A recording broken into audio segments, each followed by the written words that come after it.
भाग्याचा उदय, भाग्याचा उदय, भाग्याचा उदय, भाग्याचा उदय, भाग्याचा उदय, भाग्याचा उदय, भाग्याचा उदय, भाग्याचा उदय,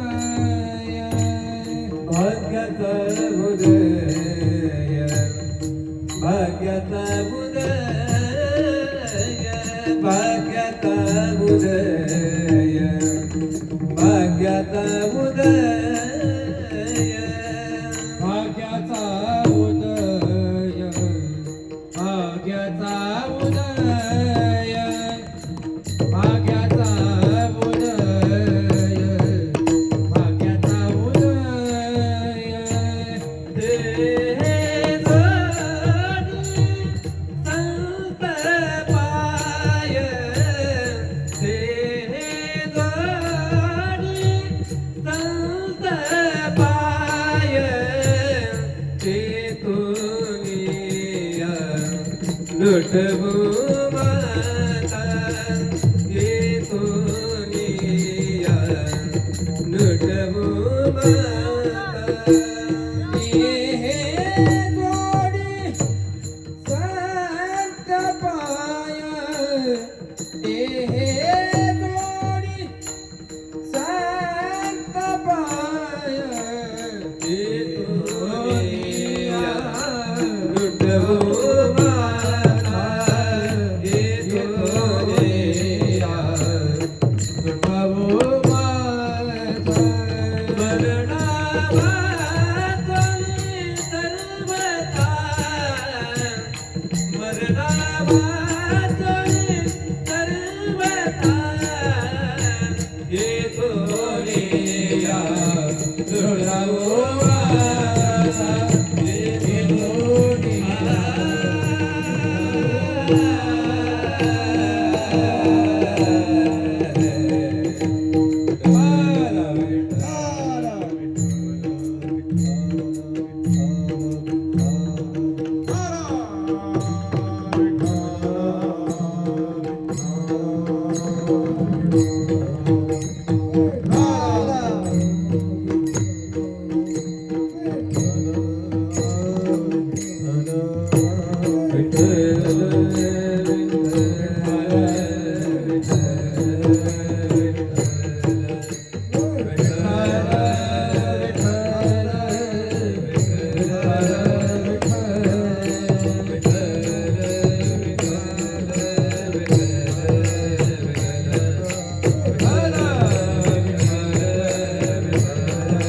भाग्याचा उदय, भाग्याचा उदय, तेहे जोडी संत पाय, एथोनिया नुटो माथा, मरणा वाचोनी सर्वता, होई बळकट माझ्या मना तुरे धीट, एथोनिया नुटो माथा, मरणा वाचोनी सर्वथा, तुका आला लोटांगणी भक्त भक्ती भाग्या झाली धनी येथोनिया नुठो माथा मरणा वाचोनी सर्वथा विठाल विठाल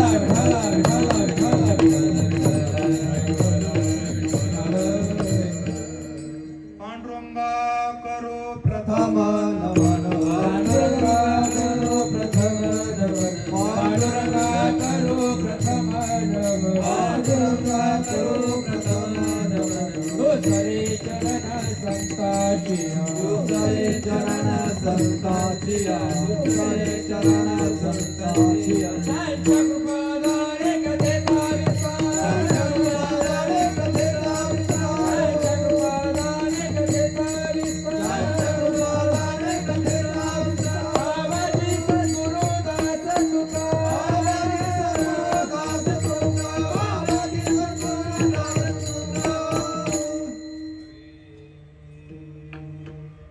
ओम नमो ज्ञानेश्वरा करुणाकरा दयाळा तुमचा अनुग्रह लाधलो पावन झालो चराचरी नमो सद्गुरु तुकया ज्ञानदीपा नमो सद्गुरु सच्चिदानंद रूपा नमो सद्गुरु भक्त कल्याण मूर्ती नमो सद्गुरु भास्करा पूर्ण कीर्ती विठाल विठाल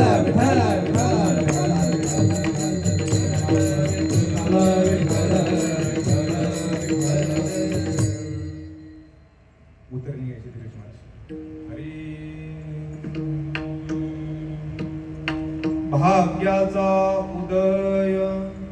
भाग्याचा उदय ते हे जोडी संत पाय येथोनिया नुठो माथा मरणा वाचोनी सर्वथा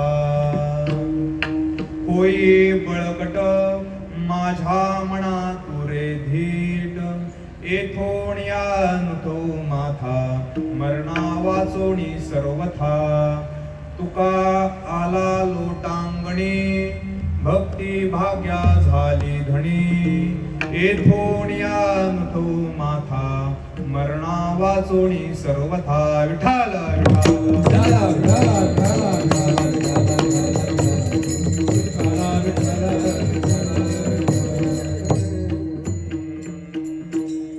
प्रस्तुत प्राप्त प्रसंगी सेवेसाठी घेतलेला अभंग तीर्थक्षेत्र देव निवासी ज्यांच्या चालण्याने माती सुद्धा विठ्ठल विठ्ठल भजन म्हणते असे वैराग्य शिरोमणी ज्यांना घेण्यासाठी स्वयंभू पांडुरंग परमात्मा वैकुंठावरून तीर्थक्षेत्र देहूमध्ये अवतरले असे असलेले श्रीमंत जगद्गुरु संत तुकाराम महाराजांचा आपल्याला संत भेट झाल्यानंतर जे काही जगद्गुरु तुकोबऱ्यांनी उद्गार काढलेले आहेत त्याचं प्रतिपादन या अभंगामध्ये जगद्गुरु तुकोबराय करतात विठ्ठल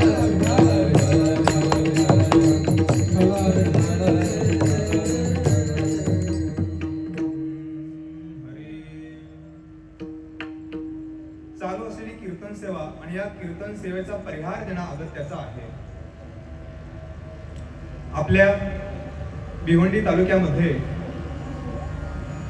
सकल कुणबी समाजाने कुणबी महोत्सव 2026 मोठ्या थाटामाटामध्ये हे नियोजन केलेलं आहे आणि आपल्या तालुक्यातील जेवढे कुणबी समाजाचे युवक आहेत तरुण वर्ग आहे या सगळ्यांनी एकत्र येऊन महिला भगिनी असतील या सगळ्यांनी एकत्र येऊन ही संकल्पना केली आणि या वर्षी हा कुणबी महोत्सव मोठ्या उत्साहामध्ये संपन्न होत आहे.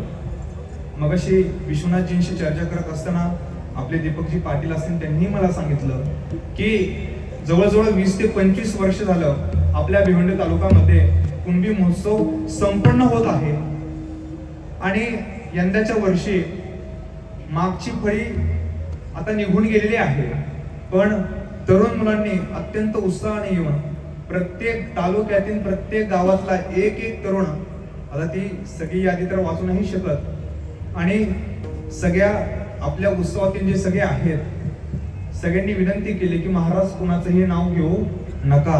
एकदा टाळ्या वाजवा सगळ्यांसाठी की अनेक ठिकाणी आपण कीर्तनाला जातो कोणी विशेष करून काय सांगतात महाराज आमचं नाव घ्या काय असतं आमचं नाव घ्या पण एक प्रातिनिधिक स्वरूपामध्ये सांगायचं झालं तर सर्व तरुण वर्ग आहेत अत्यंत प्रेमाने निष्ठेने जो आज आपण पाहतोय बघा, संख्येपाशी काही नसतं, असतं हे ज्याची तळमळ आहे त्याच्यापाशी सगळं आहे. ज्याची तळमळ आहे तो या ठिकाणी उपस्थित आहे. आणि त्यामुळं हा उत्सव संपन्न होत असताना आपण कुणबी म्हणून एकत्र यावं. कुणबी म्हणून जसं आपले विश्वनाथजी पाटील आहेत, त्यांनी कुणबी सेना काढून गेल्या मागच्या 40-50 वर्षामध्ये जे जे काय अभूतपूर्व कार्य केलेलं आहे, आपल्या भागामध्ये आदिवासी समाज सुद्धा राहतो, असा सगळ्याच प्रकारचा समाज वास्तव्याला असताना त्यांनी उत्तम प्रकारे काम करून लोकांच्या घरापर्यंत पाणी पोहोचवणं असं आणि इतर गोष्टी असतील, या प्रत्येक गोष्टीतनं एक कुणबी समाजाचा मी एक सेवक आहे आणि त्याचबरोबर मी भारत देशाचा सुद्धा एक आहे सेवक आहे. अशा नात्याने त्यांनी सेवा केली आहे आणि आज असंख्य तरुण जोडून जो कुणबी समाजातला एक दिशा देण्यासाठी हा सगळा अट्टहास घातलेला आहे. आणि हा सगळा अट्टहास आपण पाहिलं तर आपले विश्वनाथजी पाटील असतील, आपले राजूजी चौधरी असतील, ज्यांनी छत्रपती शिवाजी महाराजांचं मंदिर आपल्या देशामध्ये नवे नवे जगातील पहिलं छत्रपती शिवाजी महाराजांचं मंदिर आपले राजूदादा चौधरी यांनी बांधलं. ज्यांनी हे मंदिर बांधलेलं आहे, छत्रपती शिवाजी महाराज जणू काही स्वतः येऊन त्या ठिकाणी वास्तव्य करत आहे. म्हणूनच मागच्या 2-3 वर्षामध्ये म्हणजे लॉकडाऊन पासून काम चालू झालं आणि त्यावेळेस पासून आता म्हणजे गेल्या 4-5 वर्षामध्ये काम एवढं झपाट्याने वाढलं. स्वतःचे पैसे टाकून त्यांनी हे काम उभं केलं आणि आज स्वतः महाराष्ट्र शासन त्याच्यामध्ये लक्ष देत आहे. आणि आत्ताच 2 दिवसापूर्वी पर्यटनाचा दर्जा सुद्धा आपल्या या मंदिराला भेटलेला आहे. त्यासाठी पुन्हा एकदा जोरात ताब्यासाठी टाळ्या वाजवा. हे जे आपण काम पाहतोय, तुम्हाला वाटन की विशेष करून त्यांचं नाव का घेतलं, असंच का घेतलं, आणि सुरुवातीला म्हटले की नाव घेतलं नाही सांगितलं नाही, पण एक कौतुकाची थाप म्हणून आपण बोललो पाहिजे, जेणेकरून पुढच्या एखाद्या आपल्या तरुणाने असं काहीतरी कार्य करावं आणि पुढच्या वेळेस त्याने अपेक्षा करावी की महाराजांनी सुद्धा माझं नाव घेतलं पाहिजे. पण तसं काय केलं पाहिजे, काय केलं पाहिजे, कार्य केलं पाहिजे. काय केलं पाहिजे, कार्य केलं पाहिजे. तुम्ही कार्य करा, समाज तुमचं नाव स्वतःहून घेईल, तुम्हाला काही सांगायची आवश्यकता पडणार नाही. आणि अशा अर्थाने आपण हा महोत्सव संपन्न करत असताना एकतर सगळे नियोजन करते मला पुन्हा पुन्हा सांगण्यात आलं नवीन आहेत नवीन आहेत नवीन आहेत, त्यामुळे आपला हा कार्यक्रम 9 वाजता चालू झाला. किती वाजता चालू झाला, 9 वाजता चालू झाला. कीर्तनाला जरी सुरुवात 9 वाजता झाली असली तरी आपण अगदी थोडक्यामध्ये एक आपल्या देवकर फडकर परंपरेप्रमाणे आपण ज्या वेळेस आषाढी वारीला जातो आणि आषाढी वारीला पांडुरंग परमात्म्यासोबत जगद्गुरु संत तुकाराम महाराजांची भेट होती, सगळ्या संत मंडळींची भेट होती. आणि त्या भेटीपूर्वी आपण पंढरपूरमध्ये गेल्यानंतर जो काही पौर्णिमेची सेवा असते ती पौर्णिमेची सेवा गोपाळपुरामध्ये असते. आणि गोपाळपुरामध्ये गेल्यानंतर त्या ठिकाणी अगदी अर्धा तासामध्ये कीर्तन करायचं असतं. किती वेळात महाराज, अर्धा तासामध्ये. धीरज महाराज फक्त किती वेळात, अर्धा तासामध्ये. त्यामुळे जे काही आपले वारकरी गायनाचार्य असतील, मृदंग वादक असताना त्यांना काही ती संधी नसते त्या ठिकाणी आहे ना, स्वतःच जरा कला सादर करण्यासाठी. त्यामुळं आजची सेवा आपली कुठं आहे, पंढरपूरच्या गोपाळपुरामध्ये आहे. आणि ते गोपाळपूरमध्ये सेवा असल्यामुळं, आणि तिथं समाजही नसतोय लक्षात ठेवा, तिथं फक्त ज्याला निष्ठेने आपलं कार्य करायचं आहे, ज्याला निष्ठेने ज्ञानोबा तुकोबरायांच्या छत्रपती शिवाजी महाराज संभाजी महाराजांचं कार्य करायचं आहे, तीच लोक त्या ठिकाणी उपस्थित असतात. छत्रपती शिवाजी महाराजांसोबत ज्या वेळेस पहिल्यांदा किल्ला जिंकण्यासाठी जे मावळे गेले होते ते काही लाखोंच्या संख्येने नव्हते, ते फक्त शेकडोच होते. अगदी बोटावरती मोजणे एवढेच मावळे होते. त्याच मावळ्यांनी पुढे जाऊन स्वराज्य निर्माण केलेलं आहे. आणि आज जरी आपला कार्यक्रम जरी शेकडो लोक असली तरी पुढे जाऊन आपल्याला हा कार्यक्रम लाखोंच्या संख्येने उभा करायचा आहे. हे आपण प्रत्येकाने काही बाळगलं पाहिजे, ध्येय बाळगलं पाहिजे. आणि त्यासाठी आजही आपण कीर्तन करत असलो तरी अगदी थोड्या वेळामध्ये आहे. आणि या वेळेमध्ये आपण कीर्तन जगद्गुरु संत तुकाराम महाराजांचा अभंगाचं चिंतन करायचं आहे.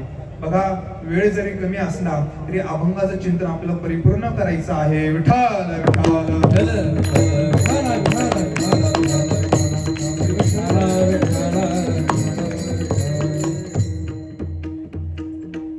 जेवढे आपले मागचे तरुण आहेत, जे उभे राहिले आहेत, तिकडे लक्ष द्या सगळ्यांनी. जे काय मागचे तरुण आहेत, आपण स्वतःला कुणबी म्हणून घेतो, अभिमानाने आपण गर्जना करतो की आम्ही कुणबी आहे, अभिमानाने सांगतो आम्ही हिंदू आहे. तर आपण सर्वांनी पुढच्या मांडलेल्या आहेत, व्यवस्था केली आहे व्यवस्थापनाने, सगळ्यांनी आवर्जून बसून घ्यावे. आपले जे नियोजनकर्ते आहेत त्यांनी सुद्धा बसून घ्यावे. सगळ्यांनी शांतपणे बसून आपल्याला अगदी थोड्या वेळामध्ये कीर्तन सेवा करायची आहे. विठ्ठल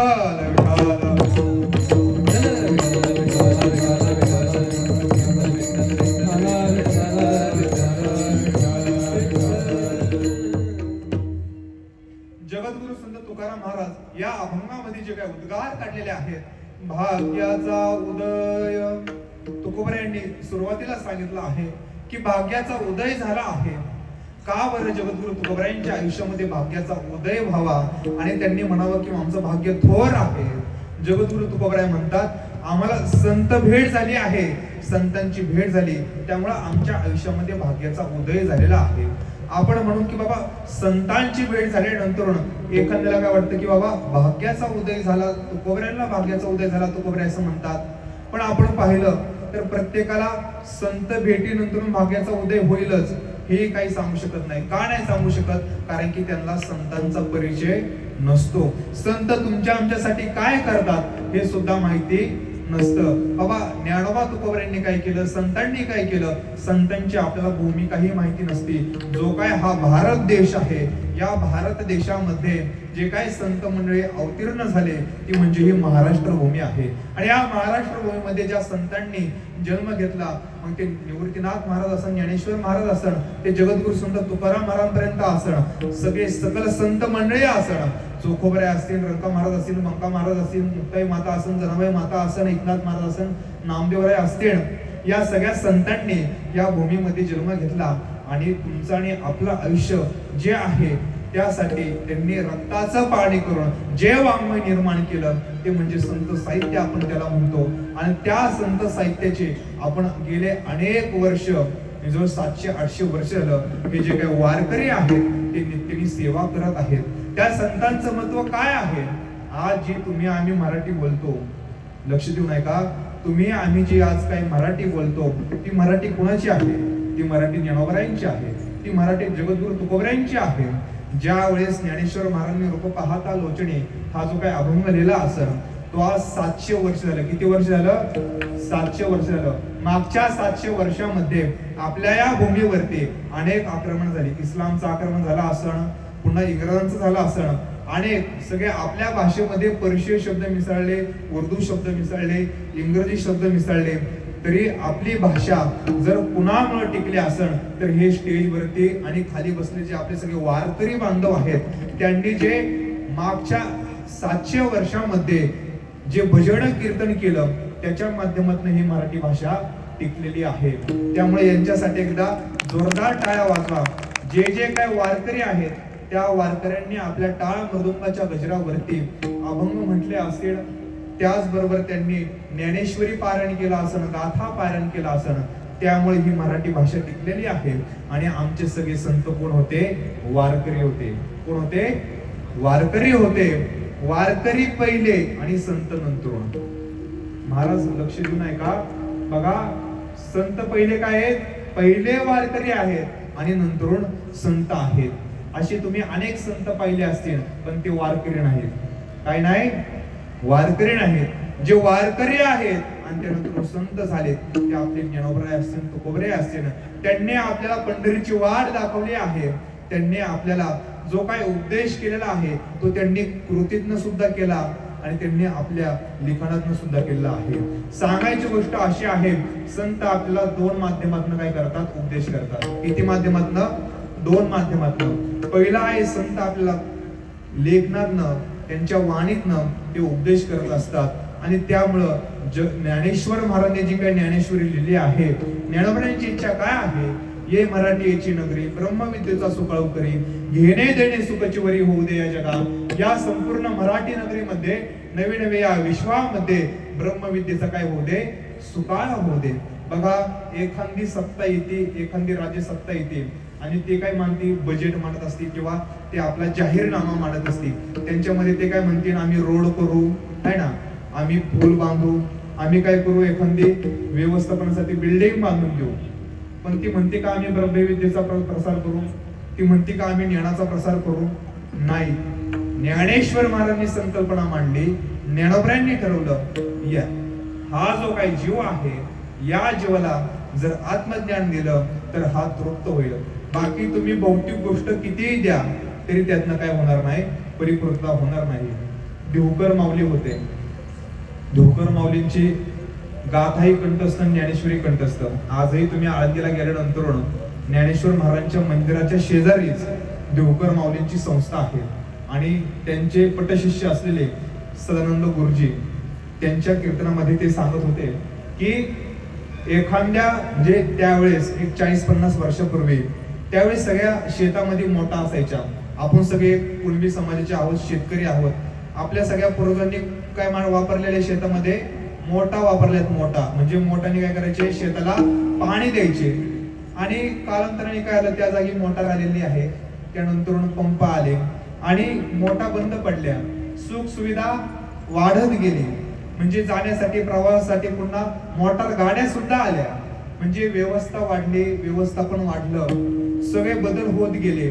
पण या सगळ्या व्यवस्थापनामध्ये जर मनुष्य राहत असला तरी काय वावगं नाही. आनंद आहे, व्यवस्था पाहिजे, सुख सुविधा पाहिजे, काही अडचण नाही, कोणतंही दुःख नाही. व्यवस्था असले की चांगलंच आहे ना. कोणी व्यवस्था केली आणि त्याला दुःख झालं असं आहे का? की बाबा आयती एसीची गाडी समोर येऊन थांबली, दुःख आहे का? नाही ना. आयते एखाद्याने घरामध्ये चांगला मोठा टीव्ही आणून दिला, दुःख आहे का? नाही. व्यवस्था झाली, सुख भेटला, आनंद भेटला. पण जर त्या व्यवस्थेमधले एक जरी गोष्ट आपल्या घरामध्ये नसणं किंवा अनायासे ती गोष्ट निघून गेली आपल्या आयुष्यातनं, तर आपल्याला काय होतं, काय होतं महाराज? दुःख होतं. दुःख होऊ देस, दुःखामध्ये काहीच नाही. आपल्या अंतकरणामध्ये तळमळ सुरू होती, आपल्या अंतकरणामध्ये खंत व्यक्त होती की बाबा ही वस्तू या ठिकाणी उपलब्ध नाही. आता उन्हाळा चालू आहे आणि उन्हाळ्यामध्ये ऐन वेळेस लाईट जरी गेली तरी आपल्याला काय होती, चिडचिड होती. काय होते? चिडचिड होती. याचा अर्थ काय आहे? एखादी गोष्ट आपल्या आयुष्यामध्ये असताना तर त्याच्या वेळी आपल्याला सुख आहे, आनंद आहे, कारण की सुख वस्तू आहे, ती आयुष्यात न जाते, दुःख निर्माण होतं. तरी आपण काय केली पाहिजे? आपली कृती केली पाहिजे, आपलं कार्य केलं पाहिजे. म्हणजे व्यवस्था असो किंवा नसो तरी आपलं कार्य पार पाडलं पाहिजे. आपल्या संतांनी आपल्या प्रतिकूल परिस्थितीमध्ये हे जे काही कार्य आहे त्यांनी केलेलं आहे. ज्ञानोबरायांनी जो काही 8 तास धरला होता तो ब्रह्मविद्या, आत्मज्ञान पोहोचवण्याचा 8 तास धरला होता. त्यामुळं अत्यंत प्रतिकूल परिस्थितीमध्ये 700 श्लोकांची असलेली श्रीमद भगवद्गीता ती त्यांनी किती ओव्यांची केली? किती ओव्यांची केली? आपण सगळे आहोत ना. किती ओव्यांची केली? जवळ 9000 ओव्यांची ज्ञानोबरायांनी काय केली? ज्ञानेश्वरी केलेली आहे.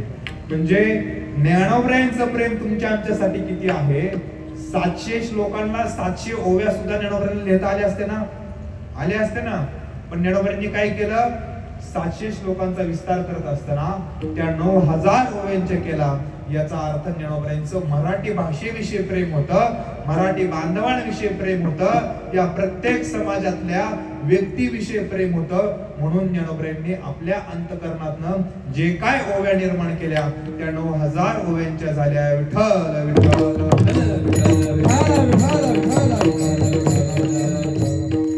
जगद्गुरु संत तुकाराम महाराजांनी सुद्धा चहुवेदाचे केले विवरण, अर्थही घन करून या. जगद्गुरु तुकोबांनी सुद्धा 4 वेद हे काय केले? मराठी भाषेमध्ये आणलेले आहेत. संतांचं कार्य काय आहे? मी सांगून गेलो आताच की संत 2 माध्यमातून उपदेश करतात. त्यांच्या लेखणीतनं त्यांनी काय केलं? 4 वेदांचं विवरण केलं. आपल्याला तुकाराम महाराजांची गाथा आज आपल्याला उपलब्ध आहे. आपण ज्यावेळेस गाथेचं पारायण करतो त्यावेळेस आपल्याकडून वेदांचं पारायण झाल्याचं आपल्याला पुण्य मिळतं. ज्यावेळेस आपण ज्ञानेश्वरीचं पारायण करतो त्यावेळेस आपल्या धर्मग्रंथाचं पारायण झाल्याचं आपल्याला पुण्य मिळतं. नामदेवरायांनी सुद्धा अभंग लिहिले. संत एकनाथ महाराजांनी सुद्धा आपल्या एकनाथी भागवत असन, 40,000 ओव्यांचं रामायण असन, त्यांनी सुद्धा अभंग लिखाण केलेले. सकल संत मंडळांनी आपल्याला सगळं अभंग निर्माण करून दिलेले आहेत. हे संतांनी कुणासाठी केलं? तुमच्या आमच्यासाठी केलेलं आहे. संतांनी आपल्याला कशातनं उपदेश केलाय? लेखणीतनं आणि वाणीतनं केलेला आहे. विठ्ठल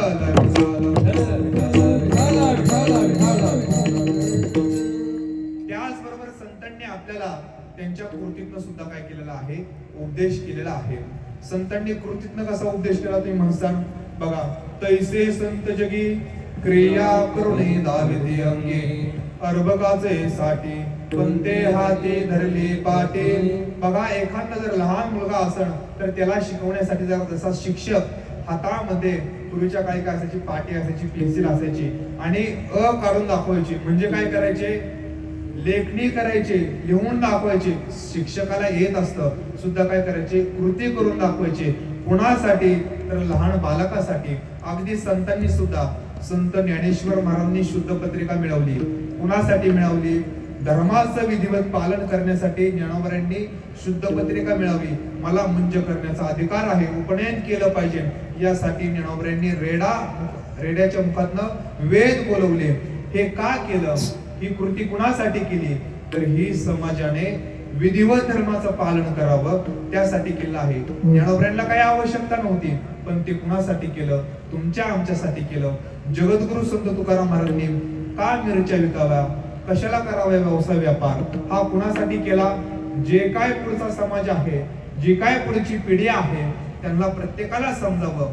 काय समजावं? की बाबा, आपण व्यापार केला पाहिजे आणि व्यवसाय केला पाहिजे आणि व्यापार व्यवसाय करून कुटुंब सांभाळून आपण काय केला पाहिजे? परमार्थ केला पाहिजे. जगद्गुरु तुकोबरायांनी त्यांच्या आयुष्यातनं सर्वात मोलाचा संदेश जर काय दिला असेल तर एकाच वेळी आपण परमार्थही करू शकतो आणि एकाच वेळी आपण प्रपंचही करू शकतो. हे आपल्या संतांनी सांगितले, जगद्गुरु तुकोबरायांनी सांगितलेलं आहे. आपण जर पाहिलं तर आपले संत कसे होते? आपले संत हे सगळे बिझनेसमॅन होते. कसे होते धीरज महाराज? कसे होते? बिझनेसमॅन होते. आपले संत परमार्थिक तर होतेच होते, पण त्याच्या आधी ते कोणते? व्यावसायिक होते. जगद्गुरु संत तुकाराम महाराजांना जशी परमार्थाचं वतन मिळालेलं आहे, तसंच जगद्गुरु संत तुकाराम महाराजांना आपल्या घरातून महाजनकीचं वतन भेटलेलं आहे. कशाचं? महाजनकीचं. महाजनकी म्हणजे काय? जो टॅक्स गोळा करतो तो महाजन. त्याचबरोबर त्यांची सावकारकी होती, त्याचबरोबर वाण्याचाही व्यवसाय होता, दुकानदारी होती. आणि अशा पद्धतीने त्यांनी ज्या वेळेस हा व्यापार चालवलेला आहे त्यावेळेस ते कोकणामध्ये मिरच्या विकण्यासाठी यायचे. आपली जी खोपोली आहे त्या ठिकाणी जगद्गुरु तुकोबराय देशावरतून म्हणजे पश्चिम महाराष्ट्रातून मिरच्या घेऊन यायचे आणि कोकणातनं मीठ घेऊन जायचे. याचा अर्थ काय? संतांनी काय केलेला आहे? व्यापार केलेला आहे. एवढंच काय? गोरोबा काका असतील, आपल्या गोरोबा काकांनी कशाचा व्यवसाय केलाय? कुंभारकीचा व्यवसाय केलेला आहे. मडकी घडवण्याचा काय केलाय? व्यापार केलेला आहे. आपल्या सावताळे महाराजांनी कशाचा केलाय? शेतीचा व्यवसाय केलेला आहे. शेती करून त्यांनी काय केलेले? अन्नधान्य पिकवलेलं आहे. जगद्गुरु तुकोबराय म्हणतात, बरे देवा कुणबी केलो, नाही तरी दंभेची असतो मेलो. म्हणजे जगद्गुरु तुकोबराय सुद्धा काय होते? कुणबी होते. आणि कुणबी असताना त्यांनी काय केलेली आहे? शेती केलेली आहे. जगद्गुरु तुकोबरायांची शेती कुठपर्यंत होती? जवळजवळ कोकणापर्यंत जगद्गुरु तुकोबरायांची शेती होती. आजही महिपती महाराज सांगतात किंवा तुकोबराय मोठे व्यापारी होते, शेतकरी होते आणि ते महाजनकी सुद्धा होते. म्हणजे अशा पद्धतीने संतांनी, प्रत्येक संतांनी व्यापार व्यवसाय केलेला आहे आणि त्याचबरोबर परमार्थ केलेला आहे. आयाती शूद्र वैश्य केला व्यवसाय, याती शूद्र वैश्य केला व्यवसाय, याती शूद्र वैश्य केला व्यवसाय, याती शूद्र वैश्य केला व्यवसाय, याती शूद्र वैश्य केला व्यवसाय, याती शूद्र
केलेला आहे.